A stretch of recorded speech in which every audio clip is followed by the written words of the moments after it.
Tell us your name. Hi, my name is Bey Logan. I've been in Hong Kong for about 30 years now. And I would say from very early childhood, I was fascinated by martial culture, what I now call Chinese martial culture, which was training in Kung Fu, films, TV, the imagery, the iconography of it. And I couldn't really give you a hard and fast answer to why I was so interested.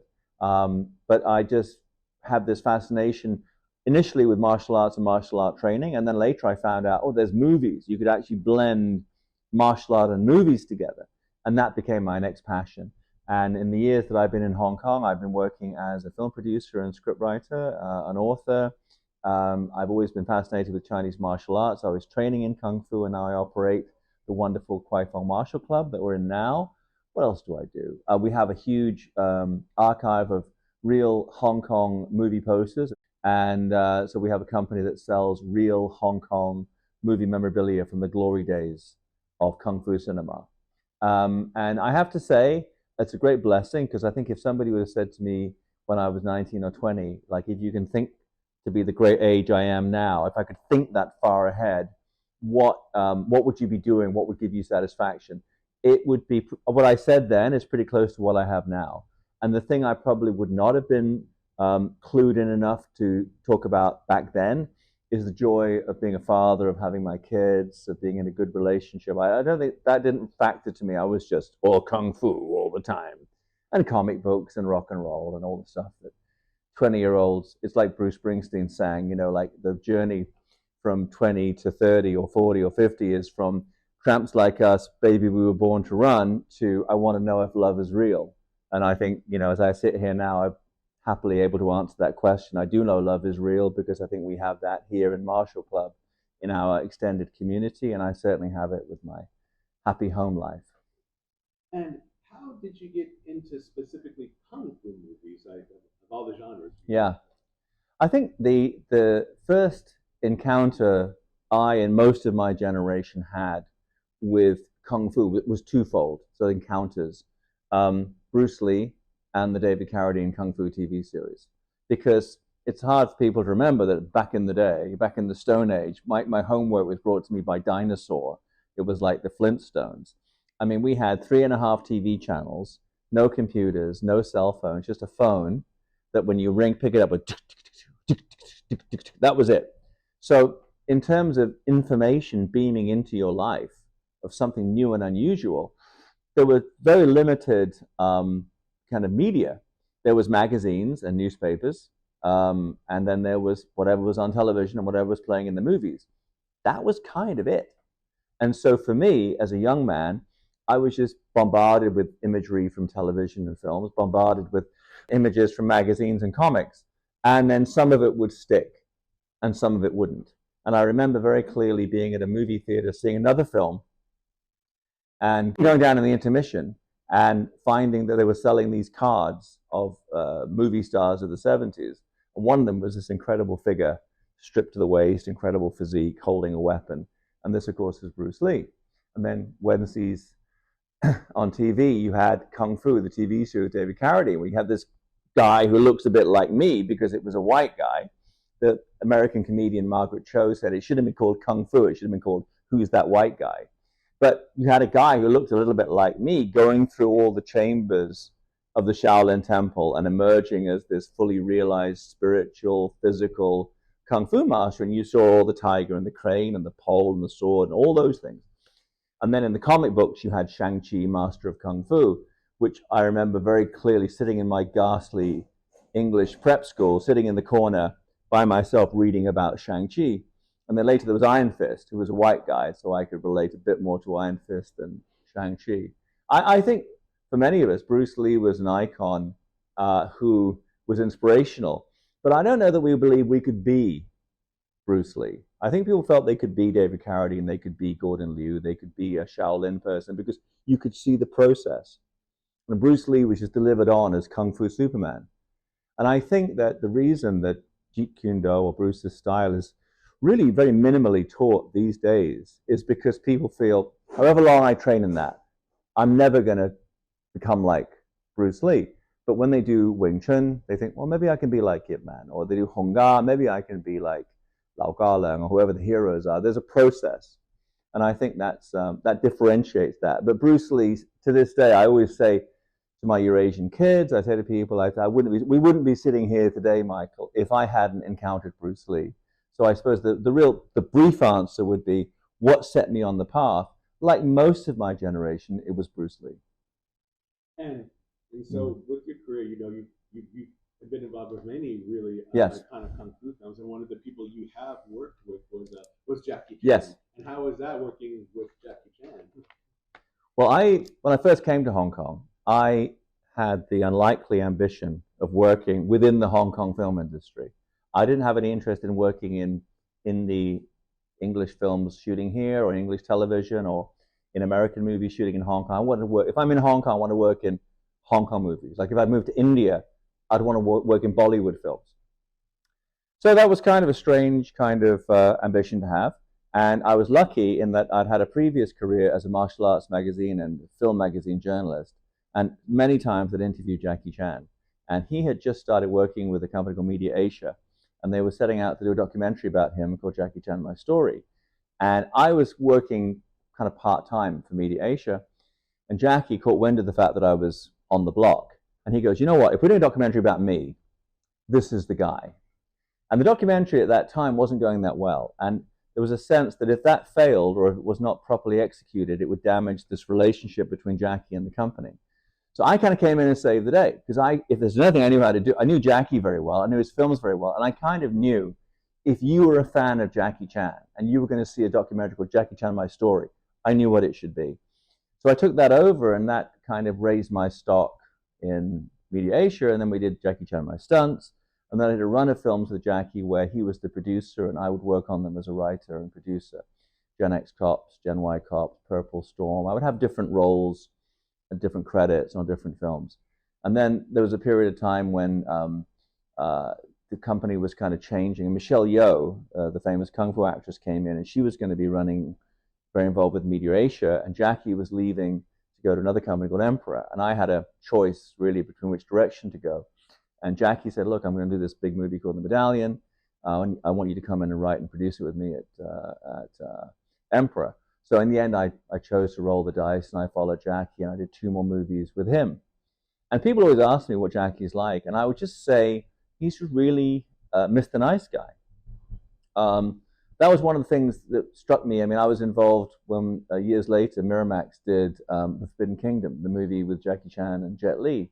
The difference in their demeanor. And Jet Li is somebody who's very upfront. I'm a Buddhist. He's a Buddhist. He's doing charitable work. I find Buddhist people, what they have in their everyday life should be metta, M-E-T-T-A, which is like loving kindness. And frankly, when I dealt with Jet Li, I didn't really see it. And I didn't see it actually with a lot of people in Hong Kong who are very loudly Buddhist. They give to Buddhist charities. They're talking about chanting all the time. That doesn't matter. You shouldn't change the outer person. I mean, it's like you change the inner person, but then the inner person is reflected how you behave every day. So then with Jackie, even though he doesn't espouse any religion, I find he conducts himself with metta, with loving kindness every day. And everybody around him, he wants them to be happy. He'll clean up the set. He'll run to get coffee for you. He will be interested in what's going on. Not a perfect human being, because none of us are, but he is genuinely this super nice guy. And I'm so happy to be able to say that, because sometimes I've worked with other people. I remember Jet Li is an example where people idolize him, rightfully so. Fantastically talented, been in some incredible films. But as a person, I see a disparity between his public image and who he is as a day-to-day human being. With Jackie, kind of what you see is what you get. And people say, oh, what's he like as a person? I go, you see the movie, you see this kind, generous, brave, attentive, interesting guy. That's him. And so I'm happy. I thought for my generation, to have worked with Jackie for 5 years, I mean, whatever it was, is a real blessing. It would be like somebody back in the silent era saying, I worked with Charlie Chaplin. That's an extraordinary experience in my life. But what makes it even more precious is that he didn't let me down. He really is, he is the guy that you hope he would be. I think everybody wanted Jackie to be their friend, and he's been my friend. And apart from Jackie Chan and Jet Li, I mean, or let me change that question. What are some of the films that you've really enjoyed working on? all of them, or is there something that you take away from each film that you really like? Well, two movies of mine stand out in my memory. I mean, the sequel to Crouching Tiger, Hidden Dragon, Crouching Tiger, Hidden Dragon 2, Sword of Destiny, which was a shot in New Zealand, which I was the writer of and a producer on, was a huge, epic production, working with just in every area fantastic talents like Yuen Wo Ping as our director. We had Pete Berg come and help out, Morton Tildum come and help out, our international movie directors. We had all the production team from The Lord of the Rings. We had all of this going on in New Zealand. And just to be at the center of that whirlwind, which is phenomenal, to see the sets build, the locations that we went to be always on these things, rewriting a script in the morning, and you go on the set and you see Michelle Yeoh say your lines, or Donnie Yen or Jason Scott Lee say your lines, which is a fantastic experience, just the scale of it. And I would, at the time, I obviously always think, well, I'm doing this, and next year, I'll do something even bigger and better. But I think, to me, looking back over my career, that was a peak that I may not match again, because the movie was a $60 to $70 million film. And I remember at the end of the production, all the money seems to have been spent. It was myself, my later producing partner, Veronica Ngo, who was acting in the film, another director called Charlie Wynn from Vietnam, and the three of us standing out on this big soundstage in New Zealand, figuring out how to shoot the end of the film. And everybody else had gone, and we were like, so this is how you spend $60 million, and you come down to three friends standing in this big stage, figuring out how to shoot the end of the film. And that was amazing, and I think that's a blessing, because I think it's an experience that not that many filmmakers have, particularly white guys who make films in Hong Kong. And the other one was a movie I did in China, which was called Borderlands. It's not related to the video game, which is, we had to change the name. It had to be called Covert Operation, because there's a video game called Borderlands. And that was basically Die Hard in a North Korean bunker. And I was working at a studio in China that was quite challenging. And I always get in trouble when I come in on a movie. Like, if someone's not doing their job, it'll become my job. And I'm on the set, I'm fixing stuff all the time in support of the director and the actors. And then people say, you're the producer, you can stay back in the hotel. No, that's not what I want to do. I want to make sure everything is as good as I can make it, and have my name at the end, and people, I can take credit for what was there. And if it's not good, I'll take the blame, and if it's good, I'll take the credit. That was a movie where I think every day, every moment of everything I could bring to it was brought to it. And the director, Mathieu Veschler, did a fantastic job with my support. So that's a super low budget movie, but I'm immensely proud of it, because the film turned out really well, and I can see my blood and sweat in it when I look at it today. So these are the two films. One is a huge, epic, kind of Netflix financed period film, and the other a very low budget, high concept actioner shot in China. So those two films, for different reasons, give me a huge amount of pleasure when I think back on them. And you're talking about Bruce Lee. When his son Brandon was alive, you did have the privilege of being able to work with him a little bit, right? Correct. Well, what happened with Brandon Lee and I was that, obviously, like everybody who was a fan of Bruce Lee, we grew up with the fact that he had a son, and it's unfair in a way, but I think all of us thought, well, he's the crown prince, and he's going to rise up, and he's going to follow in his father's footsteps, particularly when we heard he was going to be an actor. And Brandon, I'd met in passing in Hong Kong when he was preparing to do his Hong Kong movie, Legacy of Rage, which turned out very well. But he didn't want to pursue films in Hong Kong. He didn't really want it, at that time, he didn't want to be perceived as his father's son. And so went back to LA, tried to do different things. And when I met him again, he'd made Rapid Fire, which was, I think, the apotheosis of his doing a martial arts action picture. Though in that movie, he really fights a little bit more like Jackie Chan than he does like Bruce Lee, to be honest. But it's still an amazing film. And he was midway through doing the film The Crow. And I was meant to interview him in London. Well, that was my cover story. And I think poor Brandon had been stuck in this hotel. I think he was at the Dorchester, and he just had, geek after geek coming in, going, "Hey, I love your dad. Let's talk about your relationship with your father. What do you remember your father?" And I think that would wear thin. And I remember seeing an interview where John Lennon's son was feeling the pressure, where every interview was just about John Lennon, and he was like, "That's great, but I mean, can we talk about me, right?" So that's how I think it was with Brandon, that he just got to the point where he was answering the same questions. So I came in, I think I was one of the last of the day, And thankfully, the publicist left the room, and I said, "Listen, I'm here under false pretenses." And he was like, "What do you mean?" He says, I said, "I don't want to talk about Rapid Fire or your dad. I want to talk about this." I took out this book from my bag. It's called Mantis, and it was written by a friend of mine called Richard LaPlante. And it was a book about partnership between a hard-nosed white American detective and his Eurasian partner, and they're investigating the serial killings done by kung fu fighting, mantis kung fu fighting villain. Very similar to a movie called Kung Fu Killer, aka Kung Fu Jungle with Donnie Yen, that I actually appeared in many years later. The two are not connected, but the premise is very similar. Anyway, so Richard had written the book and he wanted to do a film. And he was like, "Well, Brandon's in town, go and ask him if he wants to do it." And he was so interested. And so we talked about that.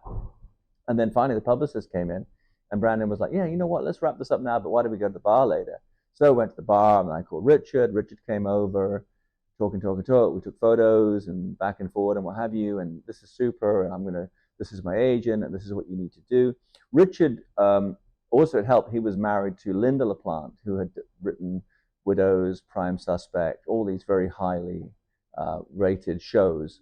So there was quite a bit of credibility there. And Richard was friends with Mel Gibson. And so, Brandon took us. That was my first brief exposure to, hey, I'm going to be a film producer. And so then it was terribly sad because we were all geared up to meet him in LA and push things forward and figure out what we're doing with the script. And then we received the tragic news that he had been shot and killed during the making of The Crow. And I just remember I think it was the first time in my life that somebody of my generation had died so tragically, so suddenly. And particularly also somebody that we grew up watching grow up, because everybody was aware he's the son of Bruce Lee. And not just for me, but for a lot of the community in England, of the people that worship Bruce Lee, there was a very visceral grief. And I had, at the time, I think I had a cell phone, my first cell phone, this big brick, and people were ringing and ringing and ringing and ringing, because there was no internet. So you didn't really know much. And I remember I called the editor of Inside Kung Fu, who was not particularly sympathetic. I was a bit disappointed in him, but he at least gave me the basic facts of what had happened. So I would just tell people, this is it, and that was that. But it was a real blow. Even today, I see pictures. There's a famous picture of me and him circulates, and like, oh my God, I got old and he didn't. So it was sad. But I value the experience. I always look back in life. Things don't often work out the way you wanted them to, or friendships fall apart. But then you look back and you think, at that time, the experience was positive, the experience was good. And you have to kind of focus on that. Otherwise, you can let yourself get a bit too sad. We were talking a little bit about Enter the Dragon. Yes. And you were explaining how one of the treatments, I guess, that was submitted would have been him as a Jesuit priest, even though that's not the movie that we ultimately got. Sure. But can you explain to us that? Absolutely. So it's really, I guess it's become part of the kind of the rite of passage of anybody who comes on the Kung Fu Genius Hong Kong tour, or maybe they come here anyway. Bey, do your live commentary for Enter the Dragon. And what's interesting is I did it first time a few years ago, and because I've been researching different editions of my Bruce Lee and I book and researching Bruce Lee in general, I always kind of have new stuff to say. So the commentaries are kind of like get more detailed, a little different every time. And one thing that came up was at the time, very young Chinese-speaking American line producer on Enter the Dragon was a guy called Andre Morgan, who went on to have a very successful career in Hollywood. But that was his first film, and he was working at Golden Harvest Studios in Hong Kong. And he told me about how Ted Ashley, who was the head of Warner Brothers, who had known Bruce Lee in LA, he saw The Big Boss, he saw Fist of Fury, and he really got the feeling this guy was going to break out, he was going to break all boundaries. Bruce Lee was going to become the biggest star in the world, and he wanted him working with Warner Brothers. And so initially, Fred Weintraub, who was an independent producer, put this film together, Blood and Steel, later called Enter the Dragon, and that was going to be, he brought it to Warner Brothers, and they were going to do it with Bruce. When they came to Hong Kong and started working on the movie, a couple of things happened, the most famous being that Bruce Lee, for some reason, fell out with the, in my opinion, highly talented American scriptwriter Michael Allen, and demanded he be sent home. He should be banished from Hong Kong. And the producers unwisely promised Bruce they would do that, and just said to Michael Allen, "Look, you just hang around in Hong Kong, have a good time, but don't see Bruce." They ran into each other. Bruce was furious. He told the press, "I had the power to get the scriptwriter fired. I'm now writing the movie myself." And here was the guy still in Hong Kong. So he wrote to Ted Ashley. He said, "I'm furious. I'm not going to do this film. I don't want to work with Fred Weintraub or Paul Heller. I don't trust them," and yada, yada, yada. And Andre's recollection was that Ted Ashley, panicking and really keen to keep Bruce on board a Warner Brothers project, sent another script, not in no way related to Enter the Dragon. And by Andre's recollection, this was a script in which there would be a special division of the Roman Catholic Church, the Vatican, where they had specially trained agents who go out to, on behalf of the church, to pursue missions in far-flung parts of the world. It's a very interesting concept. And Bruce Lee would have played one of these Vatican super agents, these super Jesuits, who arrives in Hong Kong on a specific mission. That's as much as I know. But really interesting, and as I said when I did the commentary, I want to step into like an alternate universe and see how that movie would have turned out. What I suspect was that Ted Ashley, fearful that Enter the Dragon might fall apart, was like, "Hey, what else do we have that is written and set in Hong Kong, that's scripted and ready to go, that we could just substitute for Enter the Dragon?" And someone said, "Well, we've got this script about a Jesuit agent going to Hong Kong. That'll do."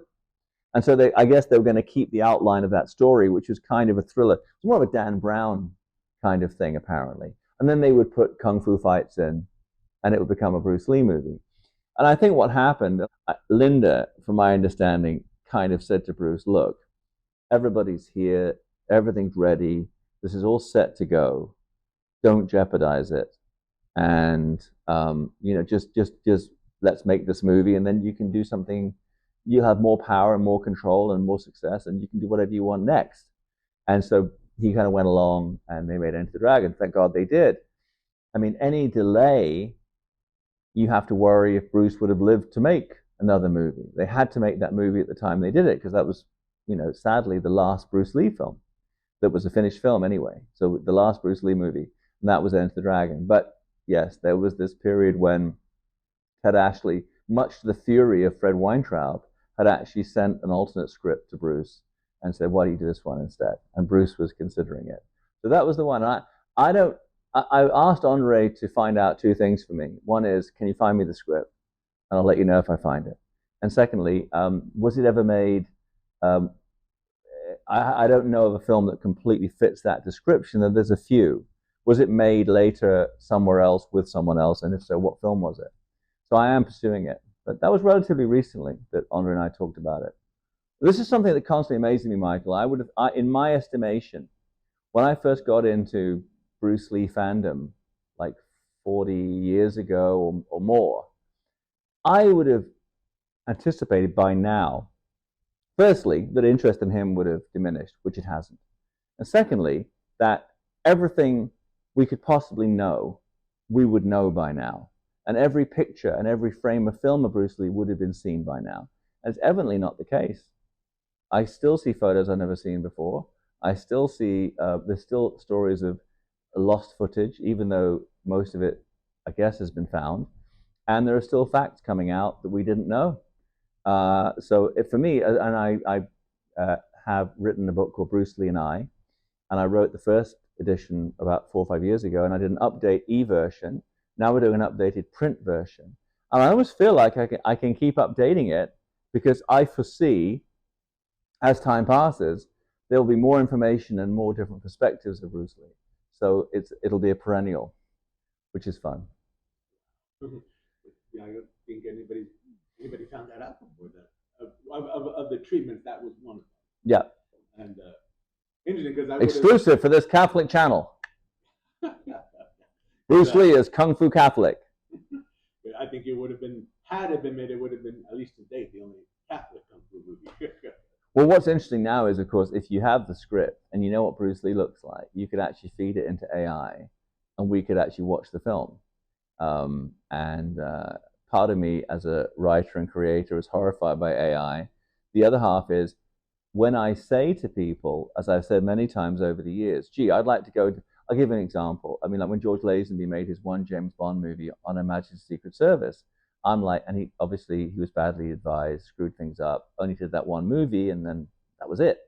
But I mean, now I guess you could actually take the script from Diamonds Are Forever, and you could take George Lazenby and you put them into an AI framework, and it'll show you the movie as it would have been starring George Lazenby.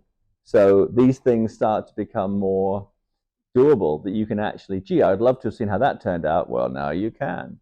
So maybe I'll pursue that. And if I can find the script, we'll do that. And you'll be at the premiere. We'll see.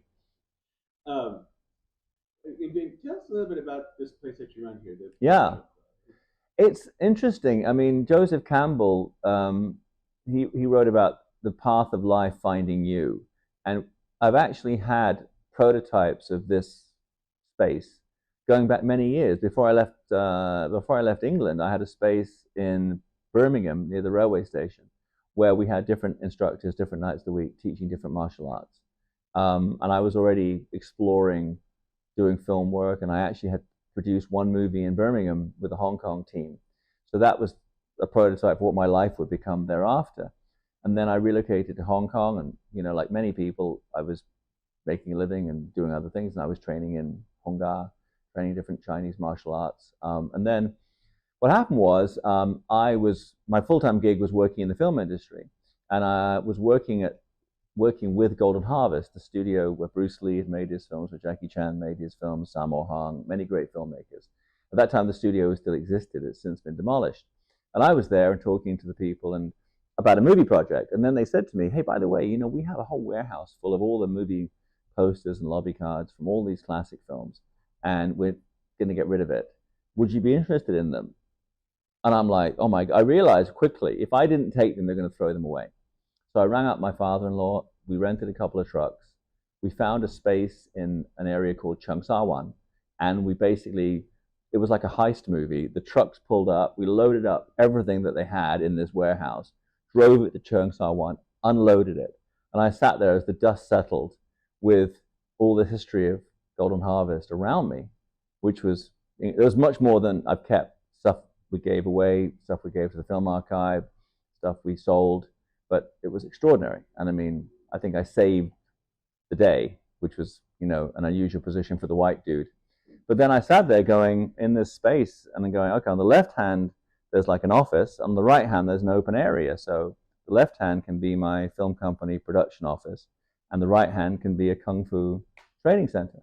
So that's what we did. And that was the first martial club. At that time, only Max Sifu, my teacher in Hongga, was teaching Kung Fu there. And we had classes from him several nights of the week. And when I did a movie called Lady Blood Fight, that was our rehearsal area. So it was, multi-purpose. But the only Kung Fu teacher was Max Sifu. And then after about 6, 7 years, I think, the landlord who was a friend of my father-in-law, passed away, and his wife was like, I don't want you Kung Fu people. I can get more money from somebody else. So we had to find somewhere else. We found this wonderful space that we're in now. But there were costs involved with moving. I think the rent went up. And so I was like, you know what? I don't think we can make enough I don't want to spend all my movie money on running a martial club. And I don't want to put the pressure on Max Sifu to say, by the way, you're going to have to teach more students. We're going to have to do more of this, that, the other to meet the rent. So I said to him, do you mind if we have other instructors coming in and we run it like a Kung Fu university? And he was open to that, which I think is remarkable, because most Kung Fu people in Hong Kong are quite insular. It's like, I do Wing Chun, I do Hung Gar, I do Choi Lei Fut, never the twain shall meet. So we had that different instructors, different nights of the week. And, it's been going on for a good number of years now.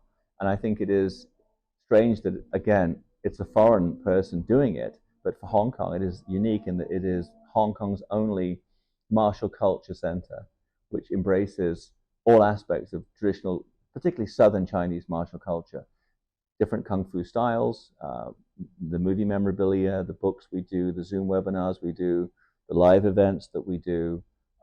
So it's really a kind of a center that exists to perpetuate Chinese traditional martial culture in all its many forms. But I remember years ago, have you seen the film Bloodsport? I was watching Bloodsport when it first came out on VHS, and there's a sequence at the beginning of the movie where you see all the different competitors who are going to be in this underground kumite, this tournament. And there's a sequence where you see a traditional martial arts school, and it has like an altar and a weapons rack and a lion head on the wall, and you see the guys doing kung fu around. I remember looking at it and thinking, boy, you know what? How cool to have somewhere like that. Because that didn't exist in England. No one had a kung fu school that looked like that in England. They just booked a church hall or a sports center. I don't know how it is in America, but at that time, nobody had a full-time martial club. And now, I remember at Cheung and now here, looking at it one time and going, this is familiar to me. And I remembered I saw it in Bloodsport and thought that would be a great place to kind of to have. And now I do. So be careful what you wish for. But yeah, and I mean, as is my nature, my aim is not to sit back and go, oh, well, this is great, we've done this and we're the best in the world. My aim is we need to find more people from different backgrounds who see benefit in Kung Fu training. We need to have more followers of our Zoom webinars. We're putting out a book coming up of Max Sifu's philosophy. We're putting out more books about Kung Fu movies, more books about martial arts. We're holding more live events. And so, kind of redoubling our efforts to really share this treasure of Chinese culture with the world. Quite why it's a round eye doing it, I don't know. But that's the way it worked out. But that's the focus we have every day here at Martial Club. And I'm very blessed that we have like such a strong and capable extended family. I mean, you've been here, when we've had everybody around, and it's a very friendly communal environment. And I think that's really important. I mean, Hongga, the Ga of Hongga means family, Ga. So I think the familial aspect to it is important. And maybe something, like when you go to a martial arts school in America, everybody's like, hoo-ha, hoo-ha, in lines, then they pay some money and they go home. Maybe you're missing that. I mean, we're more of a familial environment here, which I think is more to the core of a community, a Chinese martial art community. So that's what we're aiming for. Well, you've had a very long career, many years of working with different actors. Yeah. Produced many films, even practice martial arts Yep. and stuff. Do you have anything you're looking forward to for the future? Things you're excited about? Maybe you wouldn't mention. Totally. I mean, I did a series of films in Vietnam, Fury 1 and Fury, as it was called, and Furies, which was the sequel. And we're preparing now to do a third film in that series, which will be Fury 3. So I'm developing that. So on the film front, that's the project I think I'm most excited about, because it's great to have a franchise of your own, and so I'm going to continue that. Book-wise, I have a focusing in on, there'll be a point in the next 5-10 years when I think I'm moving on from going off to actively write and produce films in other countries and make a transition to be an author who's somewhat connected with films, but primarily writing books. So I'm re-editing Bruce Lee and I, and after that comes Jackie Chan and I, obviously. And similarly, Bruce Lee and I is like Bruce Lee through the filter of my own personal experience, and Jackie Chan obviously even more so, given that I've known him for so many years and worked with him. And then we're doing a book, as I mentioned before, as yet untitled, a collection of my teacher Max Sifu's thoughts and theories of Chinese martial art, accompanied by some glorious photos. So we call it the Taschen book. It's going to be this very Taschen style book. I'm going to do a book about the great Kung Fu director Lao Ga. And I'm also writing my autobiography, which is called Falling Off the Dragon's Back. Do you want to know why? I was getting ready to direct a film in Shenzhen. And as was my habit at the time, I decided to go running through the streets at night just to kind of blow off some steam. And I found myself trapped within the walls of I guess at one time, it had been a theme park. And all the side of it was like the back of a dragon. And then it goes around, the dragon's head was over there somewhere. And to get to back where I wanted to go, I had to climb over that wall. So, or retrace my steps a vast distance, but it was a shortcut. So I climbed over the wall, but unfortunately I slipped and scraped myself as I plummeted down the far side of the wall. I didn't hurt myself other than, a few abrasions. Landed, went back to the hotel, saw Elizabeth, my partner, and she looks at all this bruising and cutting. What did you do to yourself? And I said, I fell off the dragon's back. And I thought, how many people in this lifetime can say that they got injured falling off the back of a dragon? So that's the working title, I Fell Off the Dragon's Back.